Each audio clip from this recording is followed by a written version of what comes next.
Fala galera! Hoje eu tô aqui para falar com vocês desse livro aqui, ó. Uma Ideia Toda Azul, da Marina Colaçan.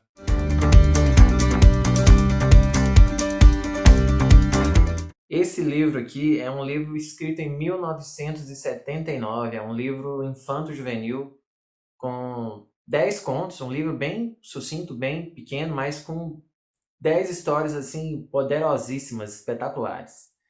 E hoje eu quero partilhar aqui com vocês o livro que dá, o conto que dá título para o livro, Uma Ideia Toda Azul. E ele começa assim: um dia o rei teve uma ideia. Era a primeira da vida toda. E tão maravilhado ficou com aquela ideia azul que não quis saber de contar aos ministros. Desceu com ela para o jardim, correu com ela nos gramados, brincou com ela de esconder entre outros pensamentos, encontrando-a sempre com igual alegria. Linda ideia dele, toda azul. A literatura, cara, é impressionante, impressionante como ela pode encantar a gente com narrativas às vezes simples, que parecem ser para crianças, mas que elas têm assim o profundo dom de tocar na nossa alma, de tocar nos nossos pensamentos, de tocar nas nossas vontades. E nessa história aqui, nessa ideia, nesse conto, Uma Ideia Toda Azul, a gente tem esse rei que de repente ele tem essa ideia mágica, a ideia que talvez fosse mudar a vida dele, que fosse mudar o reino dele, mas ele tem, digamos, ciúme dessa ideia. Ele não quer que ninguém a veja, ele quer ela só para ele quer brincar com ela, mas ele não quer partilhar ela com ninguém. Então ele resolve que ele vai guardar essa ideia. Ele é um homem muito atarefado, ele é um rei, tem muitas funções, ele vai guardar essa ideia para um outro momento. E ele decide trancar ela na sala do sono. E lá na sala do sono ela fica dormindo, com o tempo paralisado. E ele segue a vida dele, ele vai caminhando, ele vai reinando, ele vai fazendo as atividades dele e nunca mais ele tem uma ideia semelhante àquela.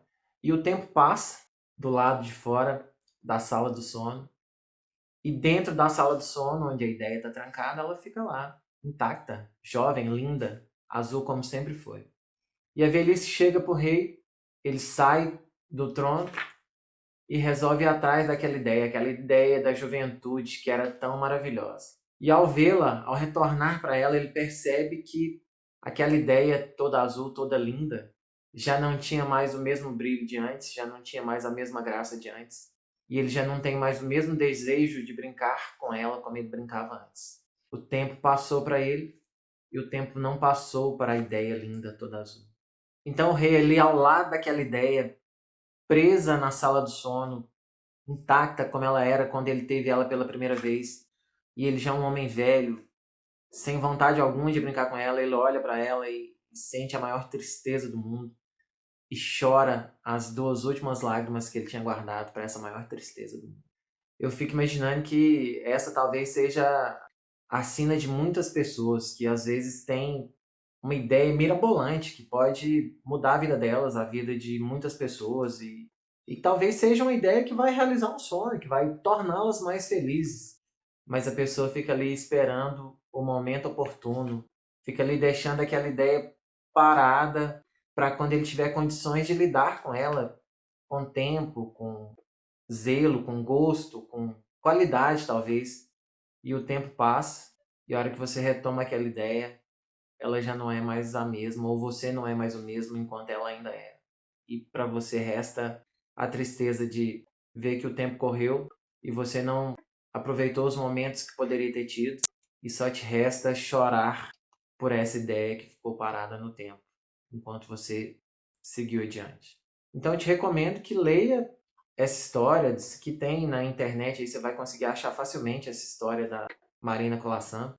É uma história belíssima que nos ensina a viver com as nossas ideias, a viver com os nossos pensamentos, a pôr eles em prática, para que não cheguemos no futuro e nos sintamos desolados, tristes por não ter vivido essa alegria que uma ideia, que uma pessoa, que um momento pode nos trazer. Que as nossas ideias sejam realmente ideias azuis e que esse azul brilhe na nossa vida e que a gente caminhe com elas, tendo outras mais adiante, azuis, amarelas, verdes, vermelhas, que a gente tenha um verdadeiro arco-íris de ideias que venha colorir a nossa vida e a vida dos que estão à nossa volta. Esse é o meu convite para você nesse dia de hoje. Um forte abraço, uma ótima leitura e até a próxima.